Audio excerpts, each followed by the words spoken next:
Ok, donc mon nom est Dondaci Pierre Vicky Steve. Je vais vous présenter notre projet qui est le système de détection de chute et de localisation. Ça, c'est le nom de notre projet, de notre système, Safe Track System Plus. Le travail a été présenté par donc, Mohamed Mata, Mariam Sissé, Steve Dondaci, Chlorine Lantag et Ismaël Koulibaly. Donc, sans plus tarder, je vais passer à la table de matière. Donc, on va d'abord donc parler donc de l'introduction, du cahier de charge, ensuite des composants donc utilisés, du schéma d'architecture matérielle du système, de comment on a calibré les données du capteur, de l'algorithme de détection de chute, de l'algorithme de localisation GPS, de comment se fait la communication entre la communication donc du système. Et aussi, on va discuter du résultat, l'historique de chute, du prototype final, et enfin, on va conclure. Donc, sans plus tarder, on passe à l'introduction. Donc, pour une mise en contexte, donc, on peut dire que le vieillissement de la population augmente donc les risques de chute chez les personnes âgées, donc notamment à domicile. Donc, ces incidents peuvent avoir de graves conséquences lorsqu'aucune aide n'est rapidement disponible. Donc, c'est pourquoi donc, notre système intervient.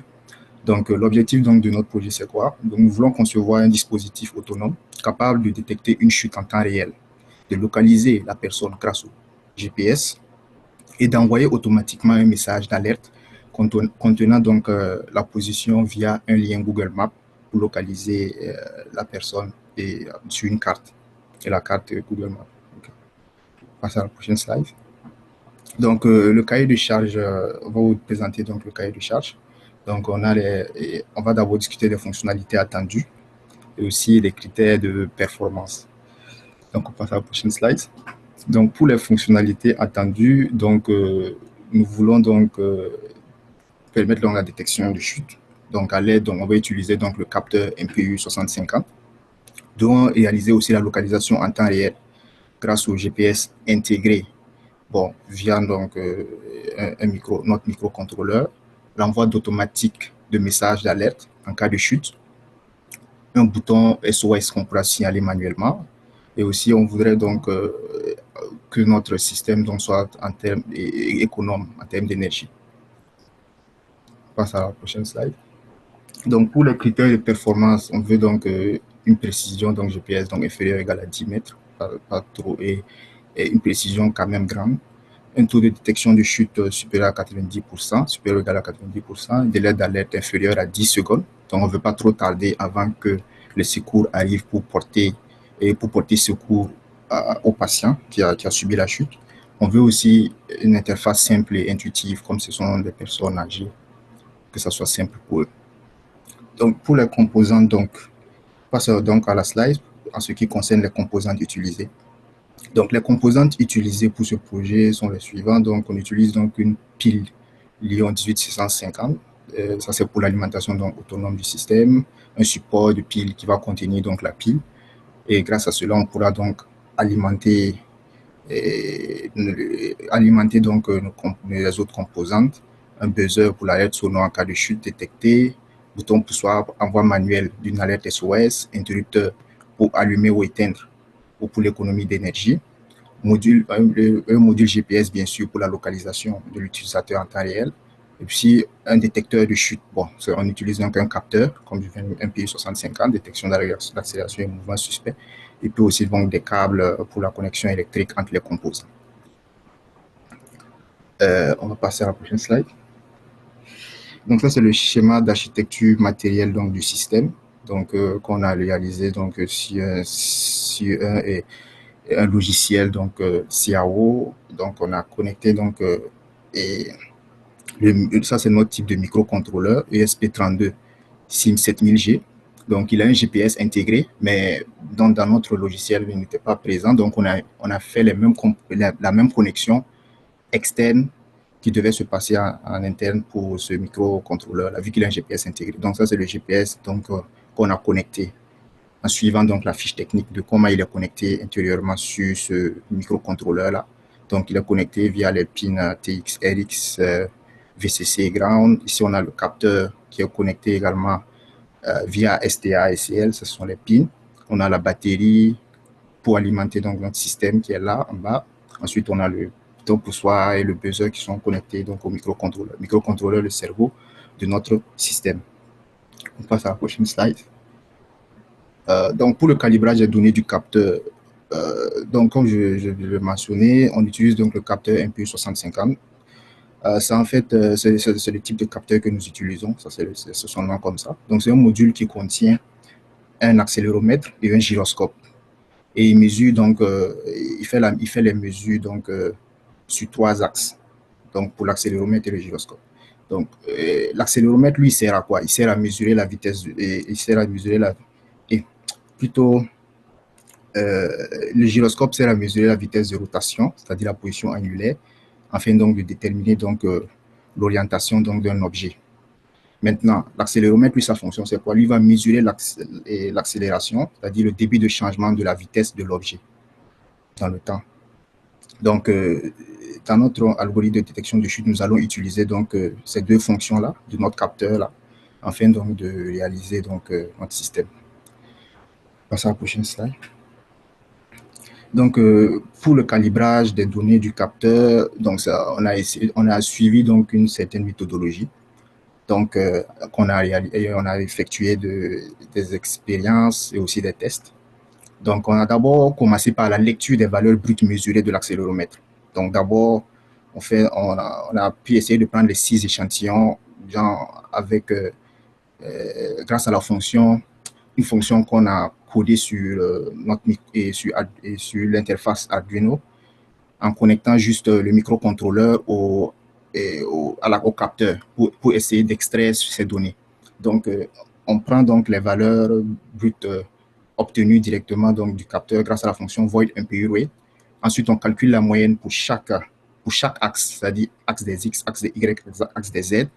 Et en fait, on essaie de déterminer donc les différentes limites pour obtenir donc un état immobile et pour obtenir donc un état immobile lorsque le capteur ne bouge pas, c'est-à-dire à l'état initial déposé.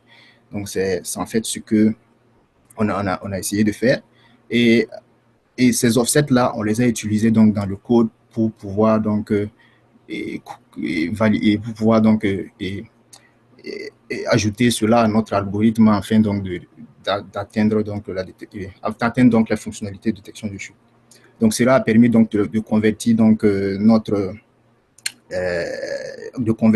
l'accélération en gravité. Donc, c'est ce qu'on a fait là. Et pour cela, on utilise un datasheet. Mata, est-ce que tu peux passer à la prochaine slide?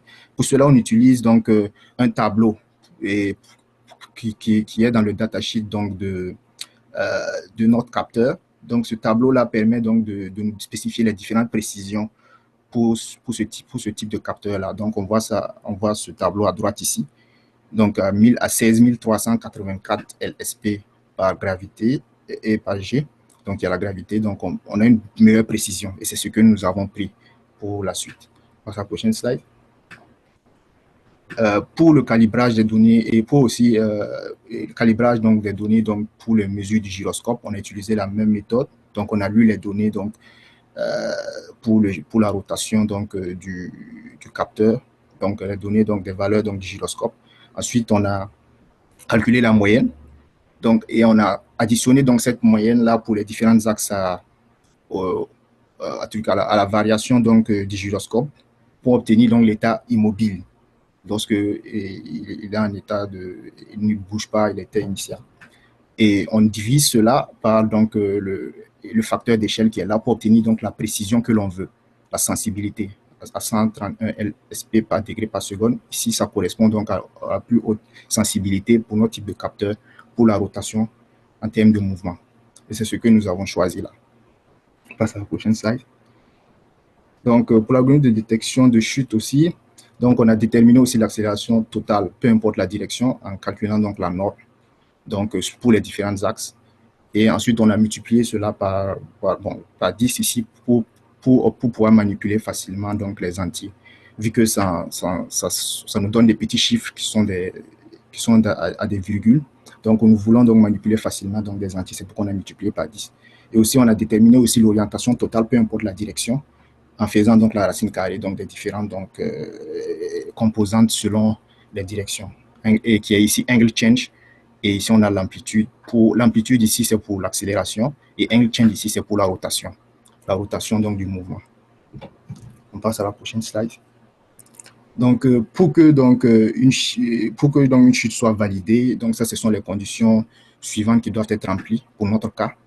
Donc, ici, on a fait plusieurs expériences, plusieurs tests pour essayer de ne pas aussi de se fracturer aussi la jambe. Donc, on a essayé de prendre des mesures quand même pas trop dangereux. Donc, ici, ici, ce sont les différents seuils qu'on a fixés. Donc, pour une amplitude, donc, l'amplitude ici, c'est l'accélération. Donc, pour une accélération inférieure donc, ou égale à 4, donc, on a une perte d'équilibre. Donc, on sous-entend qu'on a un état anormalement calme. Donc, il n'y a pas donc, de chute. Donc, ça peut être une marche ou peut-être un état immobile. Le système est déposé, il ne bouge pas. Donc. Ensuite, on a un deuxième détecteur, le trigger 2. Donc, ça, c'est pour en cas d'impact brutal. En cas d'impact brutal, donc, il faut valider donc, la condition selon laquelle l'amplitude est supérieure, l'accélération est supérieure ou égale à 12. Donc, ça, c'est expérimentalement aussi qu'on a essayé de faire les tests pour déterminer donc, les différentes accélérations. Et aussi, maintenant, pour la rotation, donc ce sont les suivantes. Donc, il faut la troisième condition, trigger 3. Donc, ça, c'est le troisième déclencheur. Il faudrait donc que pendant la chute, qu'il y ait une rotation rapide, c'est-à-dire élevée entre 80 et 180. Donc, ça valide donc la troisième condition. Et enfin, lorsque l'utilisateur tombe, il faudrait donc un état d'immobilité après la chute. Donc, on n'a pas beaucoup de variations d'angle change et de changement d'angle. C'est ça qui est angle change, c'est la rotation. Donc, on a mis une valeur donc, qui est quasiment faible, c'est-à-dire inférieure ou égale à 14, entre 0 et 14, pour une immobilité après impact. On passe à la simulation donc, d'un scénario de chute. Donc là, on a essayé donc, de simuler donc, un scénario de chute. On a donc pris les données donc, de notre microcontrôleur avec une carte SD. Et pendant qu'on simulait donc, le scénario de chute, on a enregistré les données à la fréquence de 100 Hz, c'est-à-dire 10 millisecondes de capture d'échantillon. Donc, à la fréquence de 100 millisecondes. Donc, cela a permis donc d'avoir donc ce graphe ici. Après, maintenant, on a ploté donc ces données sur MATLAB. Et il y avait beaucoup de bruit, et c'est pourquoi on a essayé de le filtrer avec un filtre passe-pas, afin donc de ne pas trop, de pouvoir mieux observer la courbe pour une analyse. Donc ici, à l'état de repos de 0 à 10 secondes, on voit ici que le capteur dans notre système ne bouge pas, c'est-à-dire à l'état 0 ici. Il est toujours à l'état 0, donc de 0 à 10 secondes. Ensuite, en état de marche, en état de marche, on est de 10 à 105 secondes.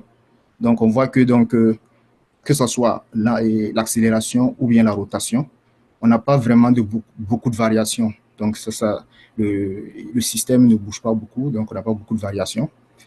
Et en état de course de 105 à 210 secondes, on voit que angle change, c'est-à-dire la rotation et le truc, et l'accélération, donc on voit beaucoup de variations. On a beaucoup de variations et cela donc est dû à une course ou bien quelqu'un qui est en train de courir, ou en tout cas il y a beaucoup de variations, c'est ce qui crée cela, et on a beaucoup de bruit, et ce sont les bruits qu'on voit ici, qu'on a filtrés en gris là. Donc ça, ce sont les données brutes en gris qu'on a filtrées. Ce qui est filtré, c'est ce qui est en bleu là. Et maintenant, on a une chute d'environ 212 secondes. Donc après la course, on a essayé de simuler une chute, donc pour essayer d'analyser donc les données. Et là, on essaie de détecter avec les différents seuils qu'on a fixés dans notre algorithme. Donc seuil bas ici à 4, on a déjà une accélération inférieure ou égale à 4. Ensuite, plus loin, à 200, quelques secondes plus tard, on dépasse le seuil 12. Le seuil à 12, c'est-à-dire pour un impact brutal. Et ensuite, on a la rotation. et l'impact et aussi la faible variation après impact qui signale que l'utilisateur est au sol.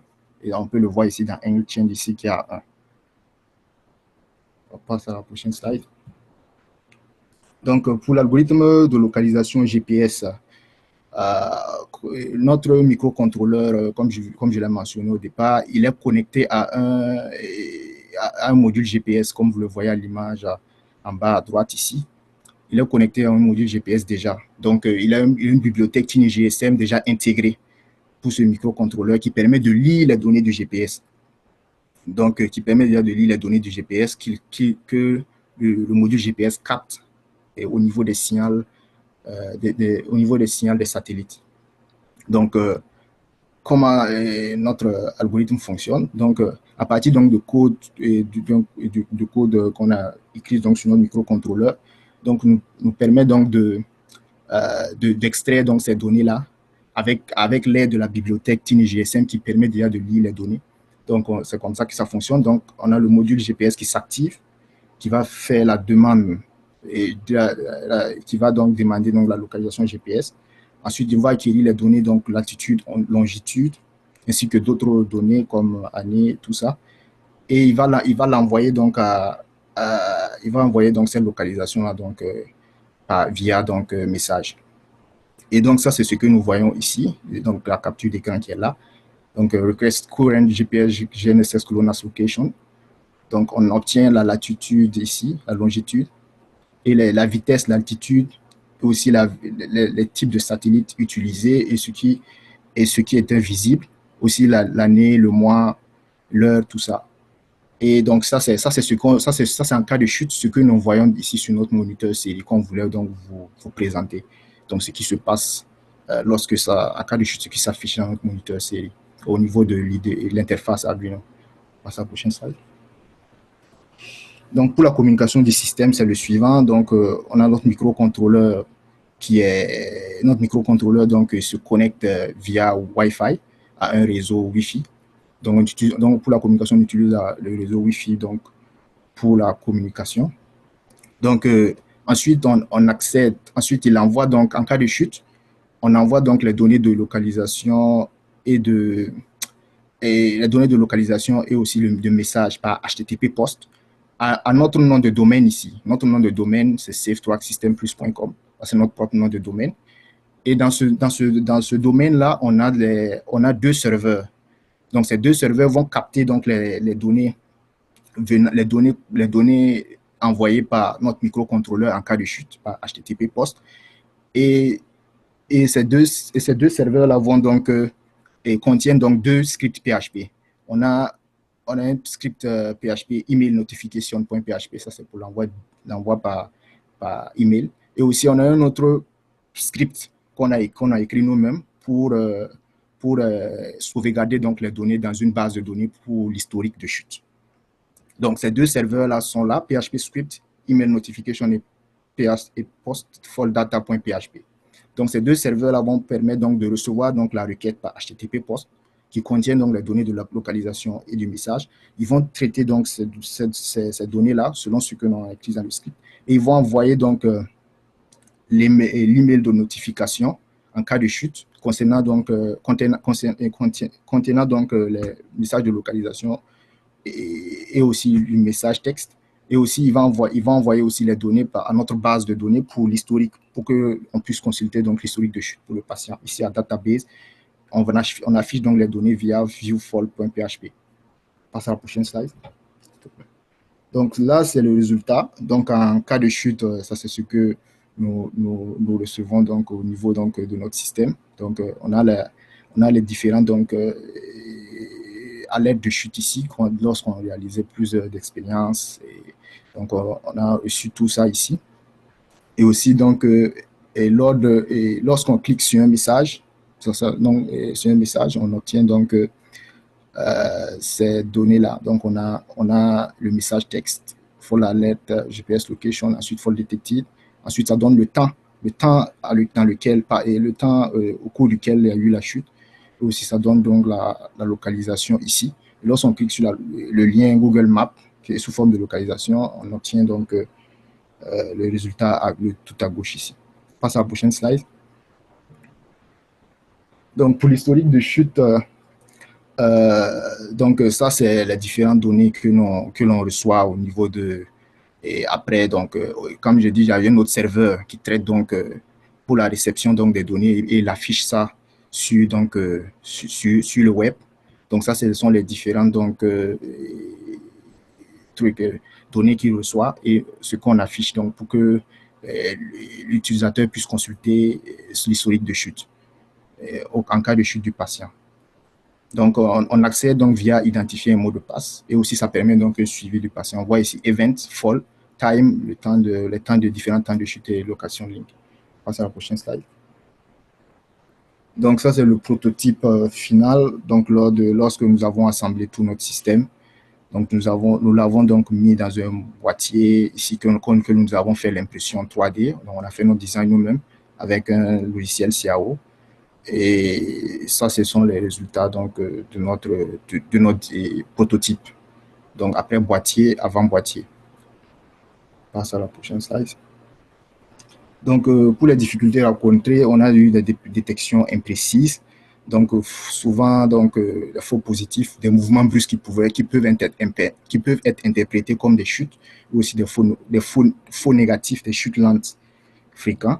Et aussi, on a aussi la localisation GPS donc limitée, vu que bon, le GPS, ça a besoin souvent qu'on est en contact avec l'extérieur, souvent, et ça demande plus qu'on soit souvent en contact avec l'extérieur, donc on a du mal à capter donc, les signaux faibles à l'intérieur. Et aussi, donc, lenteur du capteur et de capture et aussi perte de position possible. Donc, les problèmes de transmission aussi, vu qu'on utilise donc le Wi-Fi pour la communication, et aussi donc l'instabilité du réseau.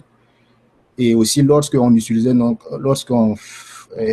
on effectuait donc notre expérience pour la simulation de chute, on a aussi rencontré des problèmes pour la sauvegarde des données, vu que les données, on voulait enregistrer les données pour ne rien rater lors de la chute, c'est-à-dire on voulait enregistrer en temps réel pour ne rien rater, donc on avait des difficultés. Donc il fallait donc reprendre l'expérience et réajuster donc les times, c'est-à-dire pour que ça corresponde à la loupe, pour ne pas rater les données pour une prochaine analyse.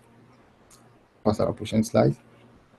Donc pour la conclusion, donc, ce projet donc, répond pleinement au cahier des charges en assurant donc, une détection fiable des chutes avec localisation GPS en temps réel. La détection rapide des chutes chez les personnes âgées représente un enjeu majeur de santé et de sécurité. Et donc, grâce à notre système SafeTrack System Plus, nous avons proposé une solution complète et autonome qui réduit les délais d'intervention après une chute, localise la personne avec précision via GPS, alerte automatiquement les proches ou les secours via l'envoi d'un message d'alerte.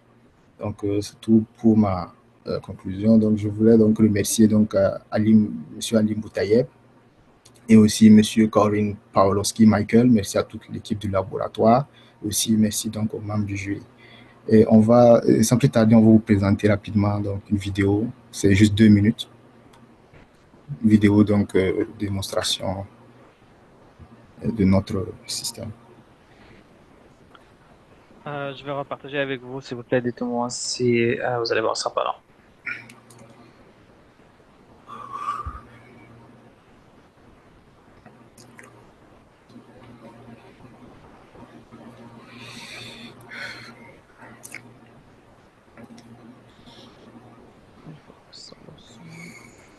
Est-ce que vous voyez mon écran? Oui. Parfait. Je vais vous présenter donc quand le fonctionnement du système. Un petit test. Donc, quand je chute, donc je devrais donc obtenir donc, un message au niveau de mon téléphone. Donc, une alerte est suivie du lien GPS. Donc, ça peut arriver. Quand je suis en train de marcher, il n'y a pas de signal parce que je suis pas en train de juste marcher. Donc, Pas sonné. Pas sonné. Quand je suis en train de courir, par exemple, là, quand je suis en train de courir, pas de signal sonore également. Maintenant, là, on va faire une simulation de chute. Un cas de chute. Là, ça a chuté. Là, c'est une chute qu'on a simulée. Donc, Là, le buzzer sonne et on va attendre le lien GPS au niveau du téléphone. On est encore 5h32.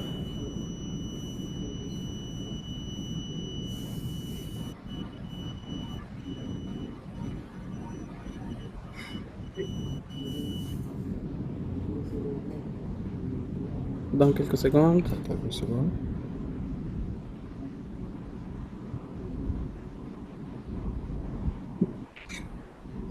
Voilà. Et voilà. Là, voilà. Je viens de recevoir à 17h32 l'heure de mon téléphone, l'heure du message. Et qu'on clique dans le message. Voilà donc les informations. On a le message Fall Detected et qui signale donc qu'il y a une chute. Le temps à laquelle la chute a eu lieu. Ensuite, la localisation ici. Donc, si je clique sur le lien, ça va nous envoyer à l'adresse où il y a eu l'événement de chute. Donc, on voit ici Galerie Uco. Donc, on a une précision d'environ 5% et d'environ 95% plutôt. Donc, pour la localisation Google Maps, qui est très bien. Donc, on a aussi la base de données qu'on pourrait donc checker. Donc, ici, si je vais dans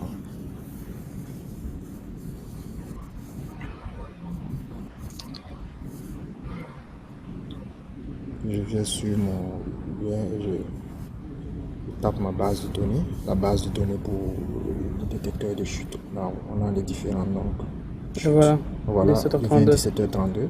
Je viens de voir donc, et je viens de recevoir ça dans ma base de données pour le système de détection de chute. Et je pense que c'est tout. Merci. Ok, c'est tout pour cette partie. Donc, si Merci. vous avez des questions. Ok. Merci beaucoup, Steve. Merci beaucoup. C'est un excellent travail. Votre système est complet et vous avez montré qu'il fonctionnait correctement. Donc, comme je faisais, je vais changer l'ordre pour les questions. Je pense que c'est Suleiman maintenant qui sera premier pour répondre, pour poser les questions. Pardon. Merci pour cette équipe. Donc, c'est un bon travail. Donc, comme vos camarades, il manque toujours donc, il faut quantifier donc, les faux positifs, les faux négatifs. Donc, c'est quoi le taux de bonne détection? Donc, ça, c'est quelque chose qui manque. J'ai une question technique. Je pense il y a un petit problème technique. Donc, ce genre de capteur que vous utilisez, c'est ça, on appelle ça les unités de mesure inertielle, les l'IMU, donc les IMU en anglais. Et l'accélération que vous mesurez, c'est pas une accélération inertielle, c'est une accélération dans le repère du corps. C'est-à-dire, la mesure, elle est corrigée par l'orientation du module. Donc, s'il y a une orientation, les mesures de l'accélération, je ne sais pas si vous avez remarqué ça, mais les mesures de l'accélération vont changer, même s'il n'y a pas d'accélération. Je fixe, je tourne le module, il y a un changement dans les mesures. Donc ça, c'est une chose que vous n'avez pas apparemment considérée. Et l'autre chose, c'est que ce qu'on mesure par l'accéléromètre, c'est les accélérations moins l'accélération de gravité. C'est-à-dire, c'est quand vous faites la compensation, la calibration que vous avez fait, il faut comprendre que dans l'état du repos, on mesure pas un zéro, une accélération égale à zéro. On mesure moins la gravité. Donc, si on met l'accéléromètre ou le module en état de repos, donc il faut récupérer. Donc si l'orientation est zéro, là, supposons qu'il n'y a pas d'orientation, donc il faut récupérer un 0,0 et moins 9,8 pour la gravité. Donc quand vous faites la calibration, donc il faut tenir compte de ce 9,8 mètres par seconde au carré. Faut pas le compenser parce que là, après les mesures ou le biais que vous allez calculer, ça serait un biais faussé. Vous voyez? Je pense, c'est un problème. Peut-être ça contribue à et je pense, peut-être pour un futur travail, pour améliorer le système, quand vous faites la détection, il faut utiliser l'accélération dans le repère inertiel. Donc, il faut estimer l'orientation à partir de gyroscope, en faisant l'intégration de gyroscope, et puis corriger l'accélération dans le repère du corps. Et puis comparer, et puis je pense que le seuil faut aussi avoir un seuil par axe, parce que là, quand vous faites la somme des trois axes qui fait donc là, on voit pas donc l'effet de la gravité, parce qu'il est là, la gravité est toujours là. On peut pas le penser. Est-ce que vous avez des remarques sur cette question? Non, en fait, c'est parce que et la norme, on a calculé la norme là, ça permet de, vu que ça, on additionne sur les sur différents axes de X, axes de Y, donc, les données que l'on reçoit si on reçoit 0, on va considérer juste X et Y pour la norme. Donc, en prenant cela, donc, ça nous permet de facilement manipuler donc, avec les différents seuils, avec des entiers. C'est ce qu'on a trouvé plus judicieux. Ouais, parce que ce qui me dérange, c'est la gravité sur l'axe des Z. Donc, ça, c'est. Et l'autre question, comment vous avez déterminé les seuils? Parce que je vois des seuils. Et comment? Parce que normalement, généralement, on compare, quand on parle de l'accélération, on compare donc des seuils par rapport à la gravité. Par exemple, disons, bon, quand j'ai 1,5 gravité ou 0,5, quelque chose. Voilà. La gravité, c'est la référence. Comment vous avez pris ces seuils-là? Pour les seuils, là, bon, on a essayé de réaliser des expériences par exemple, pour ne pas avoir affaire à des graphes, pour ne pas nous fracturer, donc on a essayé de prendre donc, des seuils convenables dont on a réalisé des expériences au départ préalable. Et aussi pour le calibrage donc, des données. Et aussi, on a utilisé le tableau pour la précision, et pour la sensibilité plutôt du capteur. Donc, pour une meilleure précision, donc on a pris une sensibilité plus élevée. Donc, on pourrait voir dans le tableau qu'on avait affiché là, pour le facteur d'échelle, en fonction donc des différentes pesanteurs. Donc, c'est un reverse engineering, c'est-à-dire en fonction du taux de détection, là, c'est améliorer le taux de Oui, on a fait ça en reverse, exactement. détection en changeant les seuils, c'est ça? C'est ça, donc on a fait des tests, de chute rapide, de chute lente et des gestes brusques sans chute. C'est comme ça qu'on a pu établir notre seuil. Et c'est sur ça qu'on a compté pour la suite du projet, oui, exactement. Ouais. L'autre chose à améliorer, c'est que généralement, les seuils sont pas bons parce que là, s'il y a un petit bruit, c'est-à-dire entraîner une fausse alarme. Donc, généralement, ce qu'on utilise, c'est des tests statistiques. On fait une collection, par exemple, collecter quelques échantillons avant de déclencher l'alarme, c'est-à-dire pas ça instantané. Donc, une fois on implique, on fait une alarme. Parce que c'est peu qu'un bruit ou généralement, on fait un test statistique, on prend un échantillon, puis on à peu près le cours de statistique. Oui, monsieur.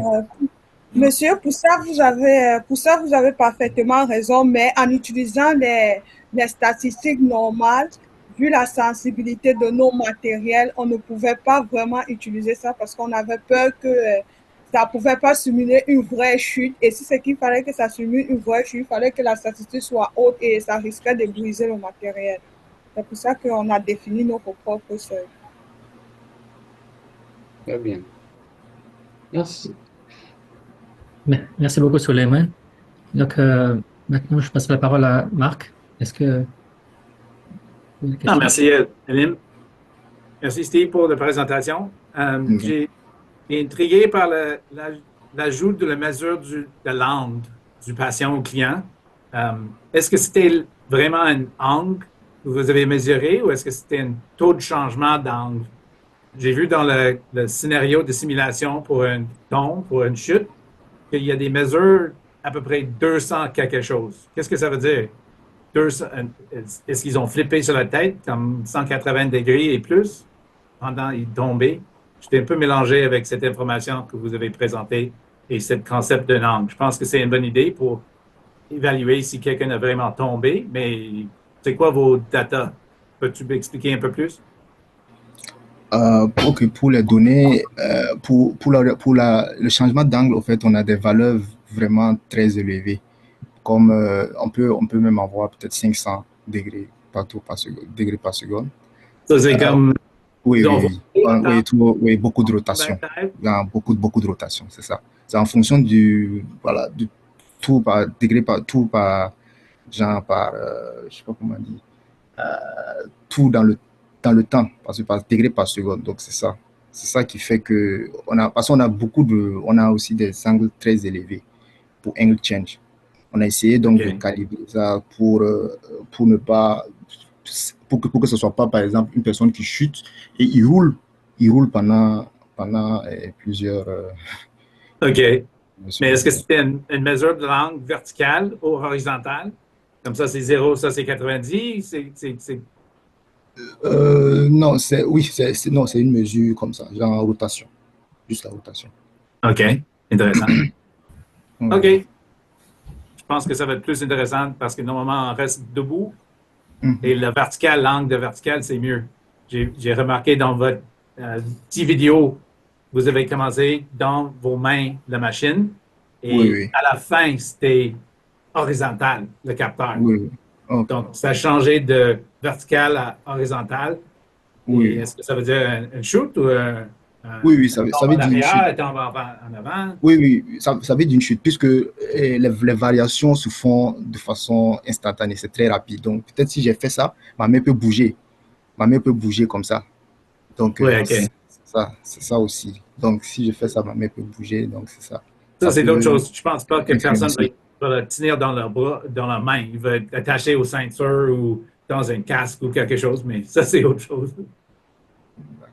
Oui, parfait. Merci beaucoup. Merci beaucoup, Marc. Divita, est-ce que tu as des questions? Oui, merci, Aline.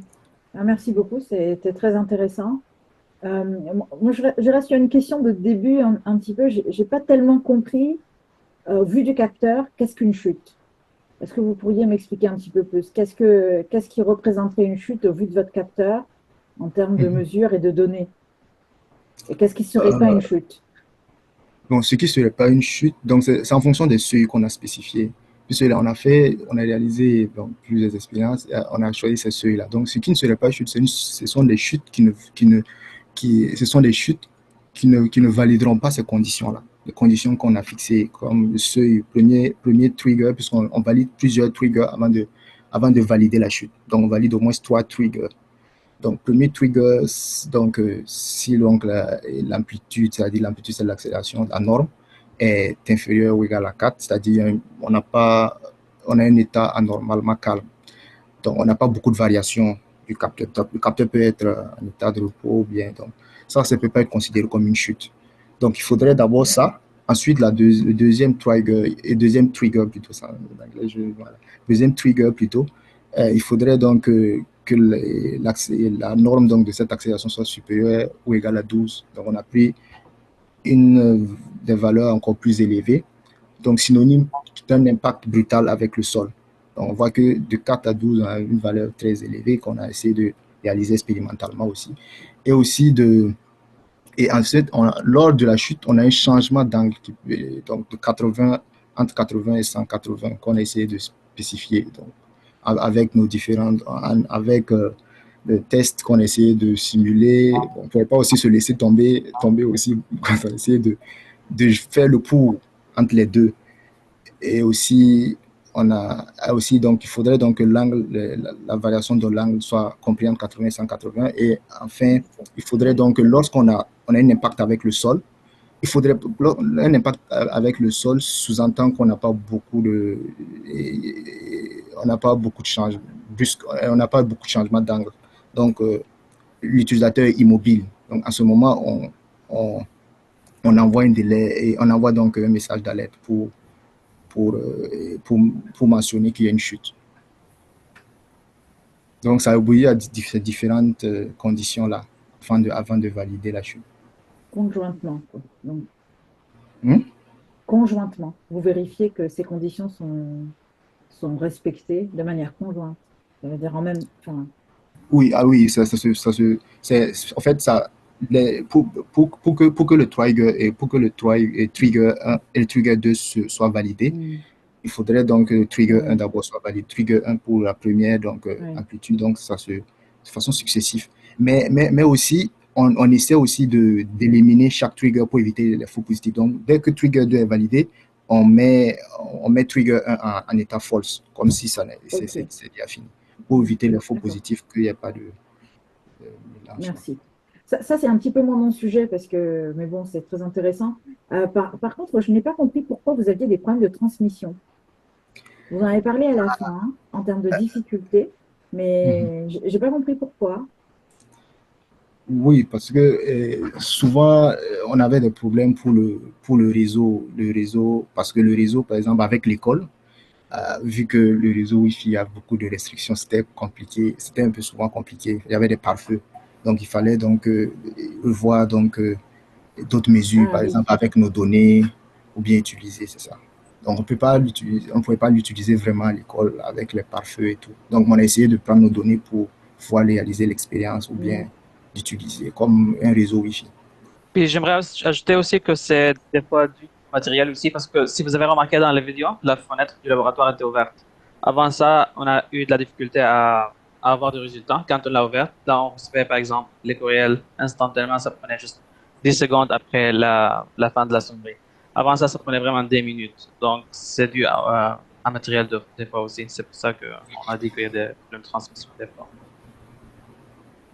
Très bien. Merci beaucoup. Bravo Merci à vous. pour votre travail. Merci, Divita. Merci encore à toute l'équipe. Merci pour cet excellent travail que vous avez fait. Donc, je rappelle que c'est le projet de grande envergure. Ça a commencé en septembre, donc jusqu'à maintenant, avril. Ce sont les étudiants qui ont eux-mêmes fait le cahier des charges, qui ont défini ce qu'ils voulaient faire, qui ont choisi les projets et qui sont arrivés à faire le prototype. Et donc, il y a un travail de logiciel, travail de hardware. C'est c'est pas encore une maîtrise, mais c'est presque une maîtrise, mais c'est plus qu'un projet de fin d'études. C'est entre projet de fin d'études et une maîtrise. Donc, bravo à tous pour le travail que vous avez fait. Je dirais, Marc, Divita, si vous avez des idées de projets pour l'année prochaine, donc n'hésitez pas à partager. On pourrait peut-être collaborer sur des projets qui vous intéresseraient. Avec grand plaisir. Donc, je remercie tous les membres du jury. Donc, je vois qu'Ahmed est présent. Si Ahmed voulait dire quelque chose ou propos des projets. Oui, absolument. C'est sûr, là, comme annuellement, c'est sûr que le projet disons, de grande envergure, ça répond bien sûr à l'esprit de formation d'ingénieurs. C'est exigé maintenant dans toutes les formations d'ingénieurs. Sur 2 sessions, donc, les étudiants se familiarisent avec les vrais concepts, disons, de réalisation d'un projet, depuis spécification de cahier des charges jusqu'à la réalisation du prototype. C'est ça ce qu'ils vont faire là, dans l'industrie une fois qu'ils sont embauchés.